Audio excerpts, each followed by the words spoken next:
our panel is called Campus Resources. The panel is sponsored by the University of Texas San Antonio Department of History. After the panel is concluded, I want to ask all of you to please realize or understand there will be a Q&A, and you are encouraged to ask questions. After all, this is organized with you in mind, right? And I want to ask you right now, Ms. Clear, out of respect for the panelists, please make sure that your phone is silenced. Okay? And so that's great. Okay, so now I will introduce our panelists. Kalia Glover is the Assistant Director of Student Engagement at COLFA Student Success Center. Sara Goede is Associate Director of Career Development at the University Career Center. Vela is a Director of Wellbeing Services. And our co-moderators are Professors Gabriela Gonzalez and Komisaruk. And that, turn over to you. Thank you. Thank you. Thank you, Dr. Neely. Thank you for giving us your class period. Thank you all for being here, students. And I'm seeing a few of you that I recognize. I'm a professor in the history department, so I know a few of you. And my co-conspirator here, who I want to say really did the work of organizing this event, is Dr. Gabriela Gonzalez, also a professor in the history department, who I'm sure some of you know. And then, of course, we have our panelists, and our panel today, this is all about university services available to you here at UTSA. So I want to mention that all three of our speakers today are here at UTSA staff members, right? They're all doing leading and working in services here for you all, your tuition dollars at work. So I wanted to say a little bit more about each of them. I'll introduce each panelist, and then we'll turn it over to the three of them to speak, each of them. And then we'll hold our questions until all three have spoken. And as Dr. Neely mentioned, we have Kalia Glover, who's the first person here on your right. And she's Assistant Director of Student Engagement for the COLFA Student Success Center. COLFA, by the way, is the College of Liberal and Fine Arts, which is under the university umbrella. And history is one of the departments under the College of Liberal and Fine Arts. I want to mention, if I may, that Kalia is an alumna of the history department here at UTSA with a master's degree in history. And she is currently a doctoral candidate here at UTSA in educational leadership, on track to get her doctorate this semester at the end of the spring. And I need that. All that means was that I need turned in a big piece of work last night. So, congratulations, Kalia. The COLFA Student Success Center that Kalia sort of is the, I want to say, the beating heart of that center, offers a wide variety of supports for professional development, well-being, academic strategies for you all and as for students. They also offer peer mentor support, so your fellow COLFA students who have your experience are available there as mentors. Sara Goede is sitting in the middle here at our panelist table, and she is the Associate Director of Career Development in the University Career Center. She brings over 13 years of experience in career consulting and programming. She helps lead the career consultant team and oversees service operations, ensuring students and alumni are supported at every stage of their career journey. I wish I had you to consult when I was a student. Sara has master's degrees in both counseling and business administration. She has also a bachelor's degree in psychology. She's passionate about cultivating career confidence and partnering across the campus to create innovative pathways that empower students and alumni to achieve their professional goals. So keep her in mind for your needs.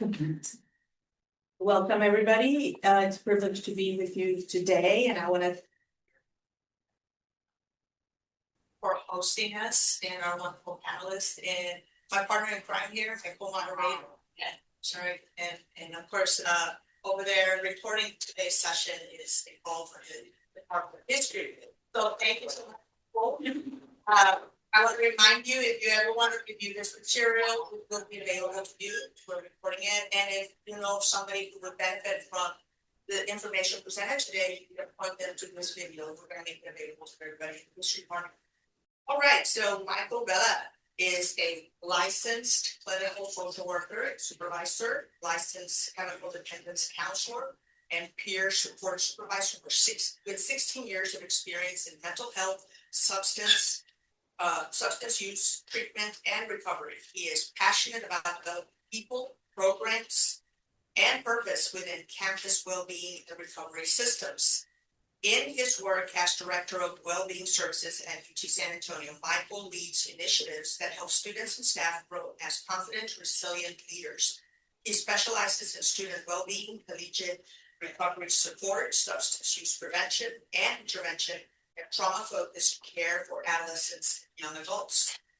As a board-approved supervisor, Michael mentors LMSWs and emerging clinicians as they refine their skills, deepen their reflective practice, and step into thoughtful, human-centered leadership roles. His approach is grounded in empathy, intentionality, and belief that people thrive when they feel seen, supported, and empowered. Throughout his higher education career, Michael has been committed to advancing recovery and well-being, positive-oriented campus cultures, and strengthening systems that help students flourish in all areas of life. In his personal life, Michael is husband and a girl dad, yay, of 3 daughters, ages 10, 7, and 4. His hobbies include kayak fishing. Oh, and I don't know if you can call it a hobby or like a torture, but a wonderful torture. He is a PhD student. So yay, Michael. Okay, next up. Yes, the stage is yours. Hello, everyone. I also teach a class that's usually cross-listed in history. It's honors courses, 2 honors courses that are also cross-listed in history. So I don't see any faces from those spaces, but thank you for having me, for inviting me. Can I did the, Oh, yeah, just go ahead and click the first. I'm sorry? Oh, go ahead and click the first file. Should bring it up for you. I know how to do things. Okay, there we go. Perfect. Glad I remembered that exists because I made it today. So a lot of the things we're going to talk about, and I have to stay here. It's fine. So yes, my name is Kalia Glover. I am one component of the COLFA Student Success Center, and yes, we are paid for by your student fee, so thank you very much. My role, because student engagement doesn't mean a whole lot to anybody outside of our center, I am responsible for the professional development side.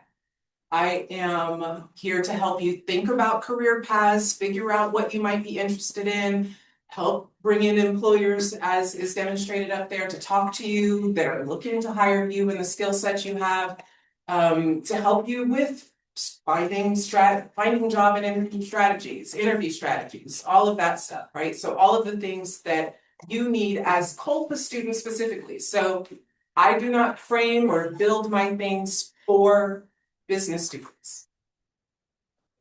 You have lots of help. So I'm here specifically for you, which means I'm doing everything with you in mind. Okay. I also run our leadership program. I see some of the alumni of that program here too. And so thinking about our approach in the center, we also have like well-being, which every Wednesday, 1 to 3, we have different topics. We provide you with snacks. I know the language, not the college students. So there's more than just the professional development side that just happens to be my particular bucket of our center. So when you think about your career aspects, a lot of COLFA students in particular, I think, because we're thinkers, we're like the imaginative, like, let me really dig into this. Let me follow. Anybody ever fall down the Wikipedia rabbit holes and just those informational kind of, what do they call that? Domino effects of being interested in things means that when it comes to the practical applications of applying those things, if you're like I was like, oh, the jobs will come. Because I am brilliant and I can think and I can consider things, and when I apply, they'll be able to see that. No. One of the things I do is try to create a sense of urgency in that you should start thinking about these things now. Think about these strategies now. Think about how you can articulate, like one of the things we had this morning and have another one on Thursday is syllabus to resume. This is the projects you're doing in this class, the grading that they don't tell you about grading when you're like, oh, I want to teach. Grading. Ooh, it's a struggle. Okay. But how do you use those projects that you worked on, those research papers, the group projects that everybody loves? How do you use those on a resume effectively to demonstrate your skill, right? I mentioned the employer pop-ups. Common thread is with the Bexar County Family Services, really long name. They're the human trafficking interdiction. If you're interested in advocacy and you're available sometime between 2 and 4, you don't have to stay the whole time. But between 2 and 4, they're looking for people who are interested in advocacy, who are interested in working to stop human trafficking and support the victims, right? So if you're interested, Common Thread will be there today. And I've already confirmed with them, they're coming to campus, and it's very low pressure. You bring your interest, you bring your listening, you bring your commitment to, and they're looking for a whole bunch of different things, right? So if you're interested in advocacy, that might be something for you. The Career Mad Libs workshops, how many of you absolutely know what you want to be when you grow up? And how many of you are like, I could talk about it some more? Think about it. Okay, I was about to say, y'all are. When I first started college, I had, story. It was hilariously laughable. And somehow I ended up in a PhD program. It's fine. So Career Mad Libs, this is if you know what you want to do, or maybe you want to think bigger about what you want to do, or if you need to narrow it down just a little bit because you're interested in a little too much and you're not sure how to pick a path out of that, Career Mad Libs is designed to not only take your major interests, but also the skills, the things that you value, the things that you, the environment you want to be in a workspace. It's designed to take all of those things, put them in conversation with each other, and see what the possibilities are. So it's not just, if you're a history major, you've probably gotten this question from Wellbeing family and friends, oh, you're going to teach. And teaching is valid. And there's so much more that you can do with your degree. My job in Career Mad Libs workshop is to help you think about what those possibilities are. And then interview strategies. How do you sell yourself in an interview? How do you tell your story? How do you articulate the skills? Research shows that employers want you to not only have the degree, but also be able to demonstrate that you have the skills they're looking for. So your degree is, you know this, right? This spoiler. Your degree's not enough. Sorry if I'm the first one to tell you. But the good news is your degree has given you a ton of skills. You just need to be able to show that you have those skills. Okay? And that's what I do, in addition to other things. I don't know if that's feminist or not, but I'm sitting.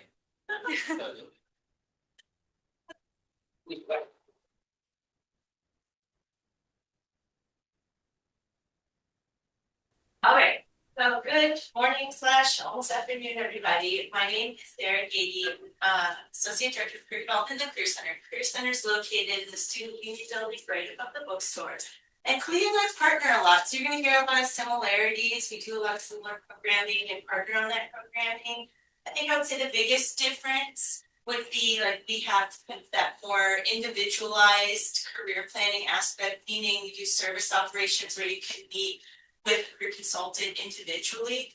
We have multiple consultants to help with that, but again, we work to help support your career development. It's nice to know you have 2 places you can go help get that support. So I'd say that's probably the biggest difference, is being able to, get that maybe individualized individual career planning, whereas COLFA definitely provides a lot of great quality programming that you should be attending to get introduced to these things. But when those questions come up, when you get more personalized to say, what does that look like for me? You do have a service available where you can meet with a career consultant for individualized career plan. And so our website has so many resources. I think that's the hardest part, and I'm also going to look at time, so I stay on time. Is career development has so many different resources and aspects to it. So the best place to start to get familiar with the Career Center would be going to our website and just checking out resources, because we've designed all our resources to fit in these career development buckets. Like Kalia was hitting on some. There's the resumes, there's interviewing, there's even micro credentials too. So again, if you're following a path where maybe it has a little more project management skills, you can pursue micro credentials to fill in those gaps that you're seeing. So the biggest thing I can tell y'all right now is similar to what Kalia said: start planning early. Career development needs a plan. And you need a plan because, say you're familiar with what you want to do, taking a career assessment, that's probably a great place to start if you find yourself having no idea what you want to do. Aligning rather to see where some occupations match your interests versus just randomly exploring Google can be overwhelming. So there are tools to help you identify what that looks like. And from there on, you can do more of that planning. Do you need more skill sets to accommodate the jobs you want to pursue, like those micro credentials? Do you have to build your resume? You'd be surprised that just building your resume can translate into so many different things. It can translate into building a personal brand, like your LinkedIn profiles or other professional profiles that you have, to being able to articulate your elevator pitch. Say you're building experience bullet points, boom, there you go. That's how you can wrap up some of your introductions when you need to make a strong first impression. So all that to say is we have tons of resources that fit in those spaces. So I'm going to cruise through some of those, as you can see here. So if you're not sure where to start, what we advise students to start is that career development, that career self-assessment phase is step one. Because if you just started with your resume and you have no idea what you're benchmarking it against or aligning it with, that's going to be a little confusing for you. So in the career development process, self-assessment number one. So that can be a couple career assessments that we have available. Is that going to be the end all be all and tell you what you want to do with the rest of your life? No, but it can help you assess. You have great analytical and research skills. It can help you analyze what are some of the themes that I'm seeing here. I don't have to pinpoint one career and then move forward with that. There's a lot of overlap. That first job you're going to get after college probably won't be the last. So you have to kind of be strategic in what skills and what your interests are so you can align those as you grow forward in your career. So we have things where you can look for different jobs. You can network. Roadrunner Network is one where you can network with different alumni to see where they're working. You can use it as a platform to connect, like LinkedIn. It's smaller pool than LinkedIn because it's just UTSA alum, undergrad, and graduate students. We have tools that help you look at salary data so you know what the average bandwidth is. You may have an idea of what you want to make, but again, if you go into an interview and say something that's way beyond what they can pay, you might be immediately put in a no pile. So again, using these tools to help you understand the job market and salary data is going to help you really land that job you've been working so hard to get. And then, like I said earlier, we do have tools like LinkedIn Learning, and UTSA provides LinkedIn Learning as well as Coursera, and we're an Adobe Creative Suite campus. So you have a lot of tools at your fingertips that most institutions don't have. So you definitely want to look into that. So like I was saying, I know there's a lot going on here, but we have different service operations and we divide those up based on what your busy schedule is. So we have things where those who like community-based learning, we do offer career labs in our space where you can learn about your resume, learn about your internship process, bring your laptop, do it while you're learning about it. That is convenient for a student. So that's how we landed on that. We also have drop-ins Monday through Thursday and the last Friday virtually of every month. And so all these dates are in Handshake, which is that platform I was mentioning earlier. We can look for jobs, but it is a tool where you see our programming and schedule an appointment with a career consultant. And then we do have individualized appointments where you would get up to 50 minutes with a career consultant scheduled through Handshake. And it could be career exploration and planning. It could be resume tailoring. This is a more higher level resume customization because not that we're going to talk in depth on resumes here, but resumes have to be aligned towards the opportunity. It's different from if you need a CV, that's a little different. But if you're needing a resume for a job, you have to be very intentional with the space that you're given. CVs are still very intentional. They give a little more wiggle room to be longer. So that's a talk for another day. But then we also do interview tips and practice. So if you do want to sit down and practice one-on-one for like an interview simulation, you can do that. Or if you're like, not ready, I just need some tips, dealer's choice. So you can have that available to you at your fingertips there through scheduling through Handshake. Okay, so I just want to land on that we do have a bunch of tech tools as well. So again, maybe that's a comfortable place to start. We have a tool called VMock where you can use AI to get your resume feedback. You can get feedback on your LinkedIn profile as well as your elevator pitch and interviewing. So a lot of times people don't know about those other features. They more commonly hear about the resume one. But you do get feedback on your profile and interviewing. And sometimes that's a comfortable place for folks to start if they want to do that.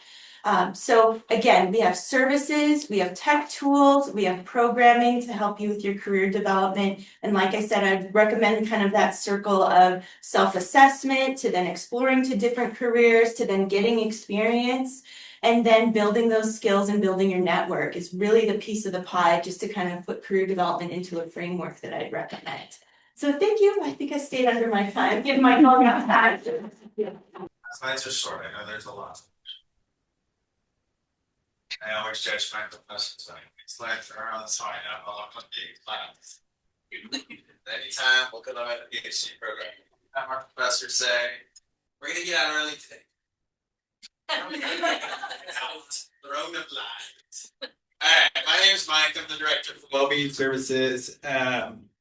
And the reason why there's so many slides is because Wellbeing Services is a collection of program and service areas. We actually do a lot, and we manage a lot, and they're very different from each other, and at the same time, we're very collaborative within each other. And one thing I will note, just as we kind of go through discussion and stuff when we get to the questions, even though we're not focused on careers and career development, that's just one aspect. We tie how well-being goes into that piece. I'm a hiring manager here at UTSA, so I have a lot of experience of looking at resumes, of developing our work study students, graduate assistants, our interns, to make sure that they are ready to be successful. Our goal is that all of our students actually land a job pretty quickly. And so far that's been the case for most of our students. We have even hired, we have a former intern who's now on staff with us. And that's a result of not just our work and pouring into that student, but also the students work with us and learning. So y'all keep that in mind that I do also, we do have expertise in building those out and helping definitely with learning when it gets beyond what we do. So briefly, one of the departments that we have is our education and promotion. This is the group that's going out and doing the larger programming events, teaching on substance use prevention, teaching on health education, raising awareness on mental health, suicide prevention, sexual violence prevention, sexual health, all of those things. How we do that is through those presentations. We bring on interns. I'm going to be working to kind of expand our internship program. Right now, we largely focus on public health interns because most of our staff are public health professionals.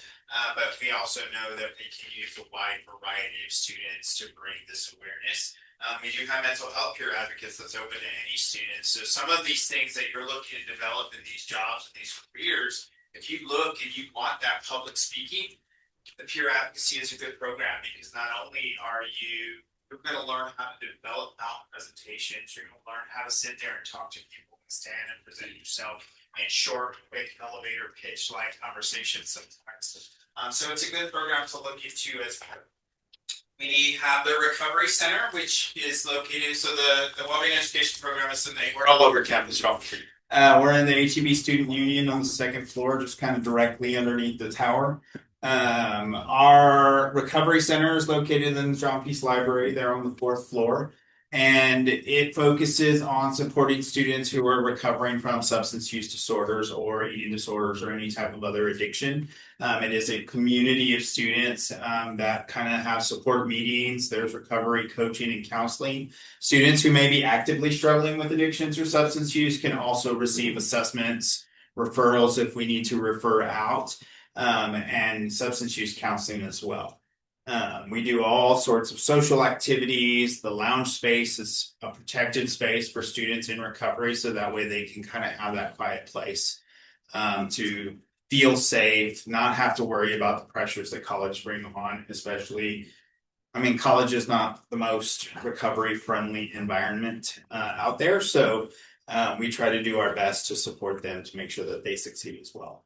So here's just a little bit overview. That's what the recovery center looks like. So it's kind of a very nice, comfortable place. When I created that space, my goal was that it felt like a living room. It felt like home. People walked in, could feel comfortable and see themselves hanging out there. And that is the common. Man, this is an older picture. I got to change that. No, we don't have that little black fridge. We have a big fridge.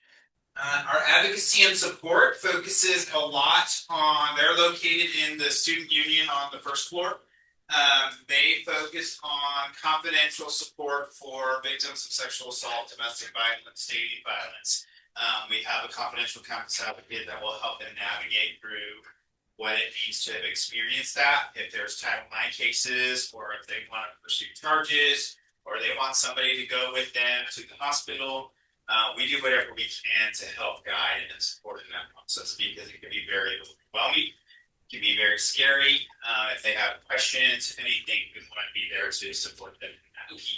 So along with that, second side of the advocacy program is our PEACE program, which does more the outreach side. So right now in April, we are in Sexual Assault Awareness Month. So you'll see all sorts of events. Today is Teal Tuesday.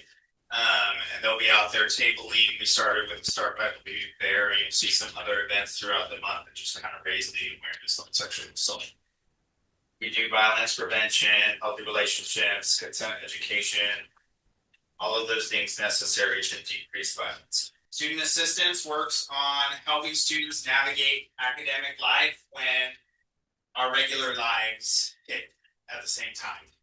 So students who may be struggling with health issues, mental health issues that require us to kind of take time off from school, they can kind of help you navigate that process of what does it mean to withdraw? Is that even an option for me?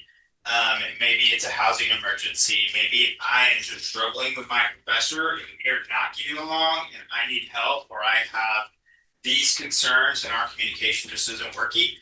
Student assistance can kind of help moderate that or do that. Sometimes it's a disability service issue, and there's cross communication. So student assistance kind of steps in a little bit and helps navigate in all sorts of ways.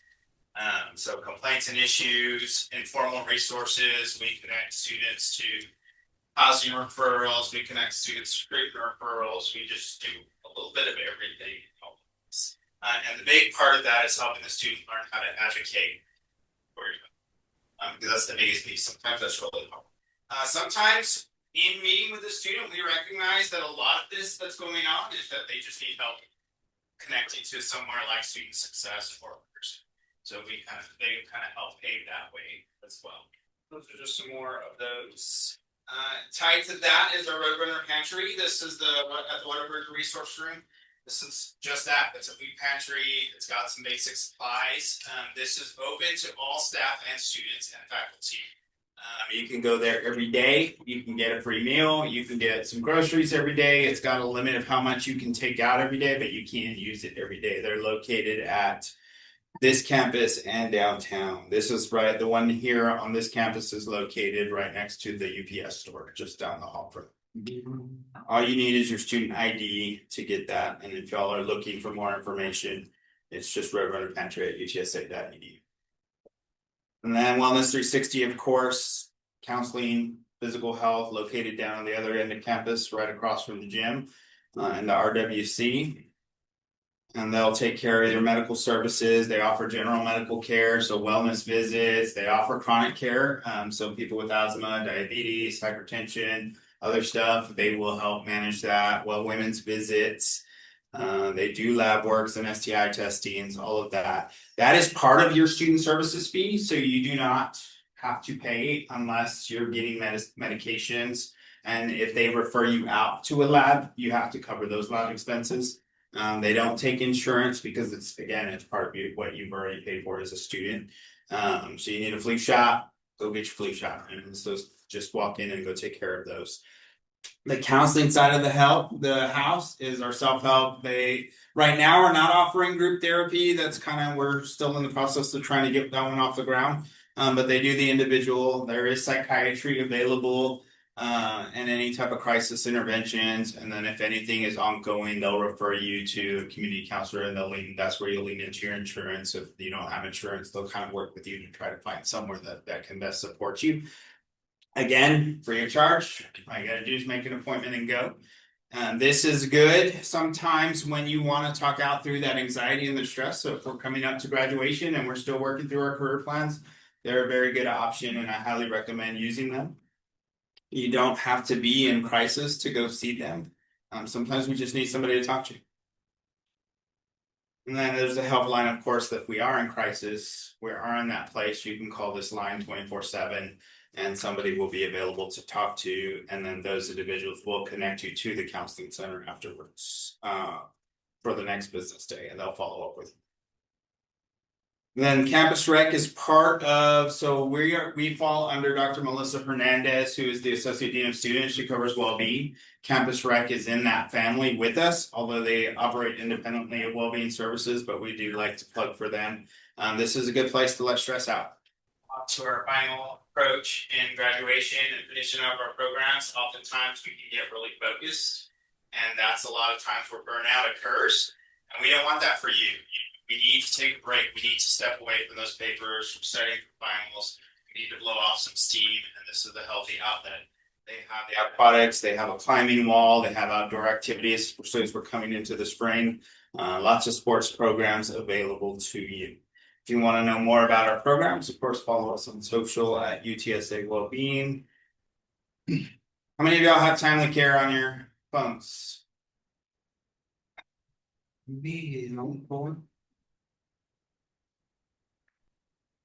Timely Care is another free resource. This is virtual, so you can download this app. It's free of cost to you, and you have access to self-care. You have access to virtual counseling. You get 9 sessions per year. And then on top of that, there's a community wall. If you just want to reach out to a peer and throw it out there, there's a whole community that will respond to you. If you just want to do some modules on depression or managing stress or just general well-being, there's all sorts of resources on this piece. All you got to do is download it, use your UTSA logon, and it will sign you in. So that is a highly recommended. You can just search timely care on the UTSA website. It'll take you to where you need to go. And then of course, UTSA/student/wellbeing is our website for all the details on our services. That's it.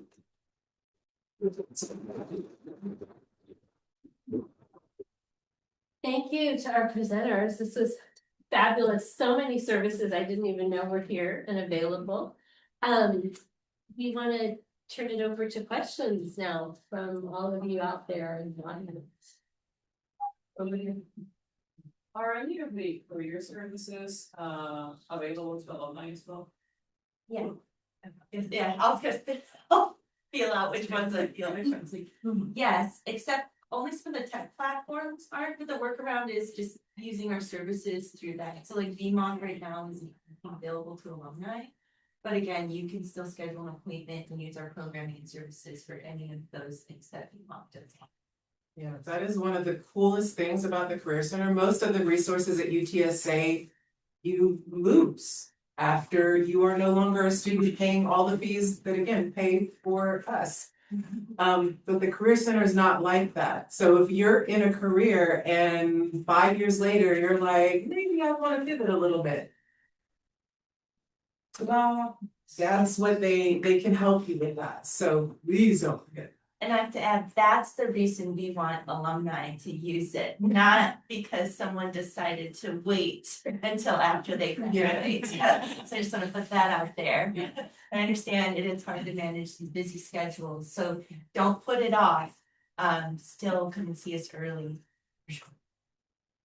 Can I just ask a follow-up question? That was a really good question about alumni. I was wondering the same thing.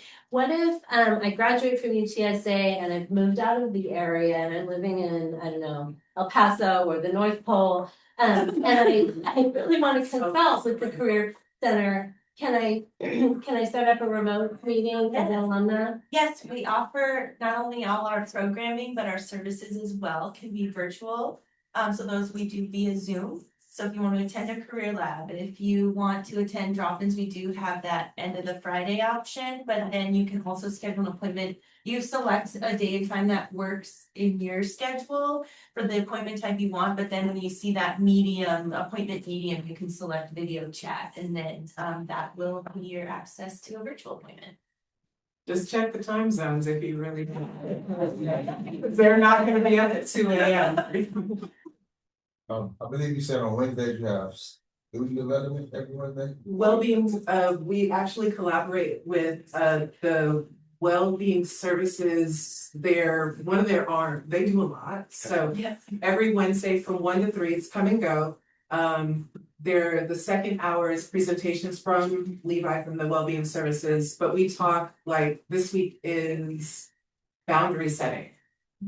I as in my big age, am very good at setting boundaries, but I know that a lot of us, when we're first coming up, aren't necessarily comfortable with telling people no, because we feel like it might damage relationships, might miss out on opportunities, jobs, whatever it might be. When you're in a job, when you're all of that stuff. So that's this Wednesday, but every Wednesday from 1 to 3, generally speaking, we have a topic related to mental health, physical health, sexual health, like all kinds of stuff.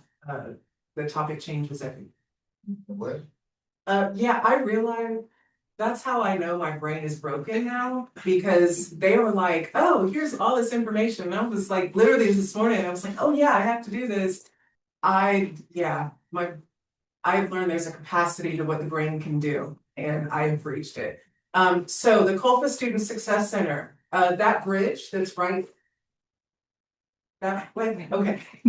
The bridge that goes over to the McKinney Humanities, if you just walk across that over to the other side of the McKinney Humanities building, it's on the 3rd floor, but on the student union side. There's a terrace over there, and if you're a COLFA major, by the way, it's also a great place to study, to hang out, I see Eric, who's a regular over there, nodding his head, yes. We have like outlets where you can plug in stuff, but we reserve that space for COLFA students. The events are open to everyone, but it's open to COLFA students all the time, as long as we're open 8:30 to 5. Most days. On Fridays, we close at 3 because y'all ain't here, we don't want to be here either. But straight across McKinney Humanities building, 3rd floor, on the other side of the building by the terrace. Thank you, because I realized I didn't tell y'all nothing that you actually needed to know. That boundary talk is good if you have parents pressuring you to figure out what you're gonna do and you haven't figured it out. Sometimes it's good to be able, like, how do I tell them respectfully? Let me figure it out. Well, thank you so much for these wonderful presentations and for doing this, appreciate it. Could you speak to the introverts in the room and beyond? So to the person that maybe is a very dedicated student, has been working really hard, getting good grades, turning stuff on time and all that. But that step from being like a full-time student to being an advocate for yourself and getting an internship and, you know, doing all these things might be a bridge too far for some folks. How would you encourage such students to go and visit you in your offices and take advantage of campus resources? I can talk a little bit to that, because we do talk about being introverts and extroverts. One thing that I would encourage you to do is move beyond your definition of what an introvert is. Because an introvert doesn't mean I have to be quiet and shy. Because an introvert versus an extrovert is about how we recharge our batteries. You wouldn't guess, and most of the people around me wouldn't guess, but I am an introvert. I have been pushed into public speaking out of my own making. I did it to myself. I did it to me. I have nobody to blame but me. But you know what it means is that at the end of the day, when I have been talking to people and I have not had time to close my office door, and the camera hasn't turned off all day because I've been in Zoom meetings, I'm exhausted. People have drained me. But that's what happens most of the time for an introvert. So in doing that, a lot of times we have to decide how we're going to reserve our battery and how we're going to fill it up. Extroverts, on the other hand, we thrive off of talking to people. We can sell ourselves easily.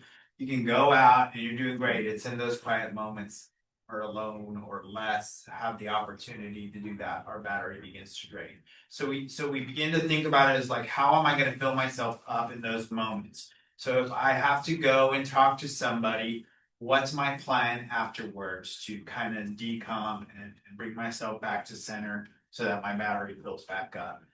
Same thing for interviews, right? I got to do whatever I need to do to prepare for an interview because that's going to require some socializing of me. And then it's the afterwards that's going to help. Fidget toys also really help in the piece because it keeps me centered, it keeps me grounded, and I can do that without being a distraction. So choose your fidgets wisely because you don't want to be a distraction. Introvert, I am strongly introverted. That's not the same as shy. And I also wonder how I ended up here talking all day to people. What I will say is there's probably someone on this campus you resonate with. Just one person, staff, faculty, one person who works here that you connect with. And I was thinking about that as you were talking about all the services. It can be very overwhelming to go into a space where people are going to ask you how the weather is, and you're like, why is that part of our conversation? Find that person who you connect with and ask them. I have been, for students who are comfortable with me, I have been the bridge to Wellbeing services. I have been the bridge to thinking about how they approach their professional spaces. I have been that person who knew I had an interview coming up and knew the job that I had. I hadn't talked to anybody in any meaningful way in like 3 years. And I was like, I probably need to up my social skill level. And so suddenly it freaked the people in my office out, but I walked around like making small talk with people so I could start building up that skill level in small meaningless conversations with people so I could be ready for that job interview. And I got the job, by the way, not this previous, anyway. So even if you're an introvert and not wanting feeling that I'm gonna have to go through so much to get to the point where it's useful, I get it. Find the person who you do connect with. Introverts do connect. We just don't do it with everybody, extroverts. I see you. That's the reason I have friends, is because extroverts adopt. But there are people I connect with. I don't always know why, but there's different personalities, different traits. I connect with them. I tap into them to get to that next level. And that really has worked for me very well because every introvert, you know, all those meaningless ones you do online, it's like 70-80%. Actually, you don't want to talk to anyone. I can stay at my house for a week and not talk to anyone and be very okay with it. But the world doesn't work that way. So I gotta make it work for me. And that is tapping into the people who I do connect with in order to leverage my community to support in the way I need to. Yeah, and I'll just quickly add, because fellow introvert here as well. That's okay. Yeah, and so I guess from a career development lens, I'd say, you know, when you think about it, networking is a huge return on your investment. Talking to people, making connections is the way to find opportunities.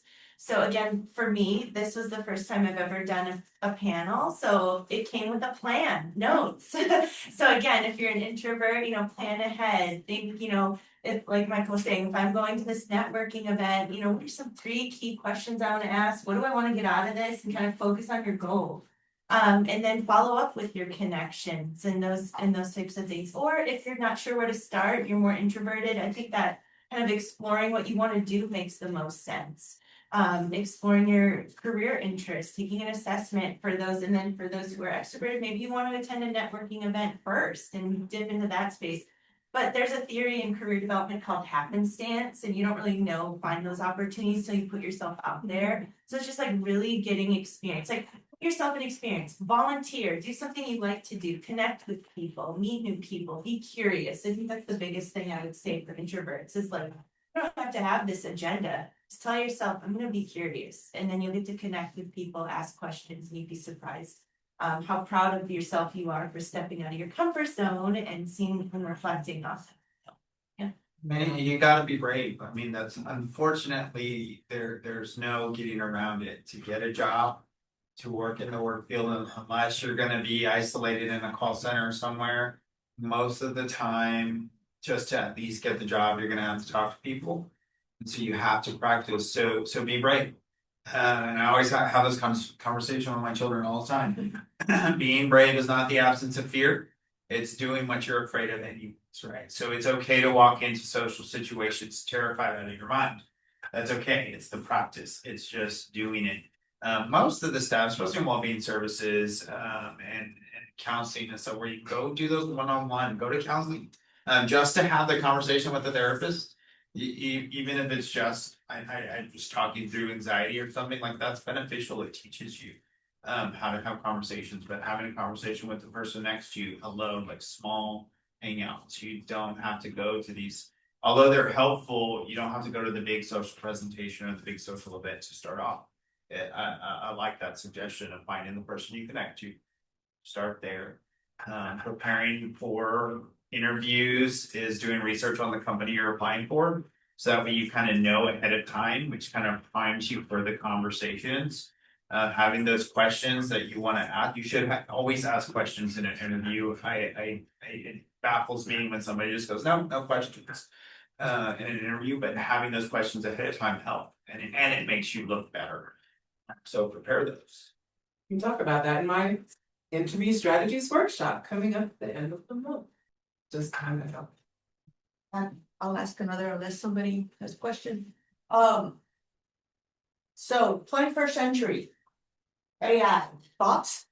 And the job market, It exists. Sure. Yes, so I had the opportunity, I don't know if some of you know who Arthur Brooks is, but I got to see him present. And he was talking about the impact of AI and how like really what's gonna happen now is this emphasis on making connections with people, relationship building. And so making connections is really gonna be what's on the forefront. So how you network, how you articulate the great skills you're developing here in your history classes. That's really what matters, is making those connections to find the opportunities. I wrote down actually in preparing, like a lot of times we use AI, but we're just letting AI determine our personal brand, if you will. So a lot of times if you do use these tools, they can be very helpful. So if you use it for a resume to build experience bullet points, that's great, but you have to put your own specific context to it. An article recently of hiring managers said that 7 out of 10,000 applicants, 7,200 used this verbatim: strategic thinker with proven ability to drive cross-functional initiatives and deliver measurable results. How many times maybe as a hiring manager, you probably see the same thing written, It's ridiculous. I can probably pull out 3/4 of them that say the exact same thing. Yeah, so I think we're moving from a stage of like, I mean, you still want to have a strong resume and a professional profile, but what are those things where you can show your uniqueness and connect with people? And that's really what's going to matter, because seeing the same thing over and again, a copied sentence, probably they'll build up technology to just funnel that out of the application pool. So really you can use it to your advantage, but you have to remember to still make it your own. I think that's the biggest thing I want to add, because it's a huge area. And then just that relationship building piece, because everyone's like, oh, it's hard to find jobs, the job market shifts, everything shifts when something new comes out. So we're just in that shift right now with AI. It's going to develop, but knowing how to use AI can also like help you leverage for opportunities as well in the future too. So just something to think about, and that's. I think the thing I would add to that is, instead of thinking of AI as telling you what to say, compare what it gives you to who you are. So for me, it is great at rage baiting. So I'll ask it question about a variety of things. Like, you know, we use it. I was so stressed prepping for my qualifying exam that I couldn't even understand the language that was coming at. Like, they gave me questions. I was like, I have no idea what this language even is. So I took those questions, put it into the whatever language model I was using, and it translated it for me. That I was like, what does this mean? Because I have no idea, right? That's great. But also, when I used it to help me think about things, it'll be, if I really fundamentally compare it to what I really believe and really feel and who I am, it will rage bait me into plugging out stuff, to rewriting things, to taking a different spin on it. So yes, add those personal things. It's not just, adding the personal elements, quantify that information. What programs you use, how many people did you talk to? How many people did you serve? Like, be very specific with it, but also really be honest with who you are. And it may sound good, but if somebody asks you about that in an interview, you're not going to be able to tell them because it's not you. So you have to compare who you are to what it pushes out at you, and then use that as leverage to actually articulate the skills and the things you care about in a way where somebody, if they do ask you about it, you're like, oh yeah, that's this kind of, you know, whatever, fill in the blank there. But you have to be able to answer to what you claim. So if you're a strategic thinker with proven ability to drive across, if that, they're gonna ask you, so tell me, how do you cross functional initiatives? What does that mean to you? Awesome, great question. They can tell, those people who interview can tell when you have not thought about it and it's just something that sounded good and you put it out. So I'm like, and you should come to my interview strategy session. And I'll say this is where we see it in cover letters the most. Sorry. The cover letter to us, we always put cover letter required in our positions. Because the cover letter is your opportunity to tell your story that the resume doesn't give enough. So we looked at resume, we get more resumes than we do CVs, but we'll get CVs every now and then. CVs drive me crazy because they're long, and we're not academic job, but resumes give us a good snapshot of experience. Cover letters fill in that gap. And I always tell somebody, use your cover letter to highlight what you want to highlight in that place. So where it talks about I'm a strategic thinker, which people will. But I want to hear the example of how you thought strategic. What is it that you did that was strategic, and how did it play out? Because I guarantee you that's going to be an interview question for us, because that's what we're looking for. Let AI give you structure. Let AI give you ideas. Use it by all means. It's a great tool, but make sure you go edit. Look at what it's telling you. Don't just copy paste, because I probably every cycle that we're hiring, I'll get about 5 cover letters to say, I am so glad to, or I'm looking forward to work at institution A here. And we can go back and fix that. Like, really, we could have at least changed that. Yes. I have a question for all of you here, students. I'm just curious to see, show of hands, how many of you are thinking of going into teaching or maybe going into teaching? Oh, a lot of you. Okay. So when I, at some point when I was in my early teaching days, someone told me something that turned out to be true. And that is, if you ask the class a question and nobody answers, you can just wait. Because after a couple of minutes, it gets so uncomfortable that somebody will ask the question, right? So maybe we'll try that for a minute. I know some of you have questions out there. I bet it works in business that way too. Looking over my business I papers. use that all the time when I teach. Okay. And we're just gonna stare at each other. Yeah. I had two questions. So when is the interview strategy workshop and Sara, Wednesdays or is that ever take advantage of resume building or any time? So Mondays and Tuesdays, we have our career labs, so from the 11 to 12 time slot is the resume building.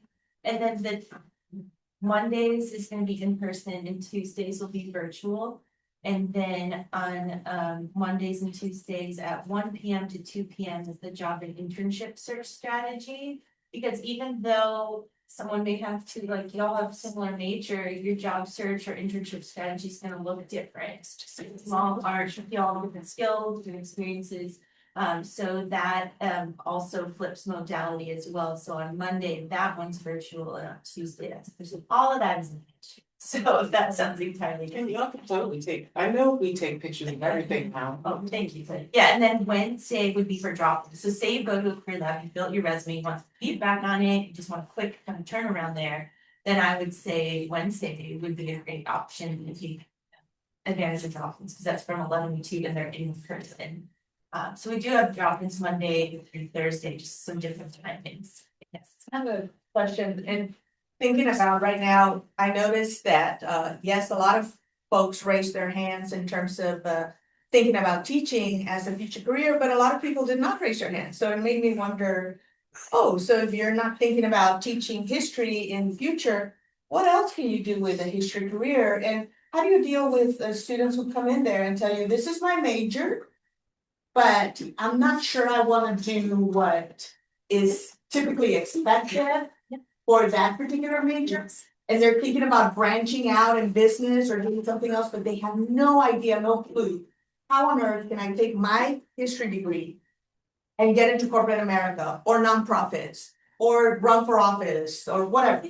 So what do you say to that? Yeah, I'll say a couple of things and then obviously let Kalia chime in and if you want to. So really, when it comes to the career development process, you are defined by your major. Like your major could be something you're just really passionate about, something you're interested in. But for example, like I got my master's in counseling and I'm not a therapist right now. And I feel like it's one sometimes. But really, you really want to think about a couple things, and I'll share just a personal tidbit about that, like some 3 breakdown things to think about, in addition to some of the tools and workshops that we have available to you. But thinking about what population you want to work with, thinking about what environment you want to be in, what industry. Some of you might, like, well, many hands were raised about teaching, but maybe some of you are like, I'm not sure about teaching, but I want to be in an educational environment. Like that sounds really appealing to be in an environment like that. Based on some of the data I pulled and just what I commonly know, like you could certainly work at a university if that was your passion. And working in program development, student support services, whatever that area, course curriculum, obviously some of those need further education for some of that, but thinking about where your interests are and population. For me, when I was in a counseling program, I got experience in working in a private practice and doing more of the mental health side, but I also had the opportunity to work in a career center, and I was like, I love working with college students and I love the career side. It was just more uplifting for me. It was where my passion was. So then to me, that really taught me a lot about career development, was thinking about maybe what populations can narrow down some options to. And then just what type of, like I said, environment industry can help you narrow that down. So I would say obviously start thinking about those, but then in conjunction with that, taking advantage of workshops, taking assessments, talking with other professionals about what you want to do. You mentioned mentorship is huge when you have kind of identified. And even if you don't have a mentor, a good way to get in that direction is what we would call an informational interview. So meaning while you're still in the process of figuring it out, asking a professional question. It's like, we have a whole list of questions on our website. Like, what are some challenges of this profession? What should I be aware of? What should I look out for? And that could be a stepping stone to a mentor. Definitely come see us if you have those questions, for sure. And if you're in that bucket, on the 16th and 17th, that is literally what the Career Madness Workshop is designed to do. To help you take the things you're interested in, the environment you want to work in, what you absolutely don't want to do. One of the reasons I ended up in higher education, because I worked in daycare for 9 months, I'm like, you know what, I'm good. That's literally what that workshop is designed to do, to help you think about, like, again, if say you do know you want to be in education, what kind of environment is important to you? What kind of considerations do you need based on your personality, based on maybe when we do the interview strategies, I'm like, some of those questions can be like, hey, what kind of support and balance do you encourage employees to take in their work-life balance? Because they will use you until you drop, right?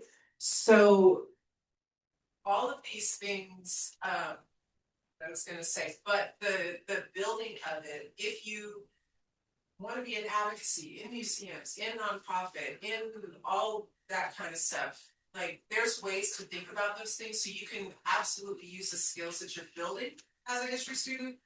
And do you, how many of you thought about going into marketing? Tell me, what is Levi the jeans? Levi Strauss's entire brand based on? Cowboys. It's based on their history. They have in corporate historians that catalog and like go through all of, why do we all love HEB 1905 vanilla ice cream? I'm saying, like, history goes everywhere. And if Levi can build a wildly successful company based on their historical persona, that is staffed and curated by historians. Right? So when you think about where your degree can apply, there's so many different ways to think about it. And that's what the Career Methods Workshop is. And just to add quickly to that too, I'd say kind of distill what are some favorite things and skills you really enjoyed throughout your time here in college. Like, for example, some top history skills would be like research, critical thinking and problem solving, writing and communication. Jobs that would relate to that would be in the forms of like PR or grant writing is a big one. Like Kalia said, market research would be a big one, policy analysis, public policy. But at the same time, if you looked at what the demands were for those jobs and have those of interest, and you're like, well, I'm not sure, I haven't had skills in that. That's where you can partner those micro credentials I was talking about earlier, and building your skill sets to lean more towards what's required of that field. And you would want that anyway to build your confidence once you would get that job too. And that's, you know, to flip that as well beyond the degree is, what are the experiences in college you had that you really liked and enjoyed that are outside of that? Because that's where jobs like student affairs, for instance, nobody comes into an undergraduate class and say, how many of y'all would love to work in student affairs?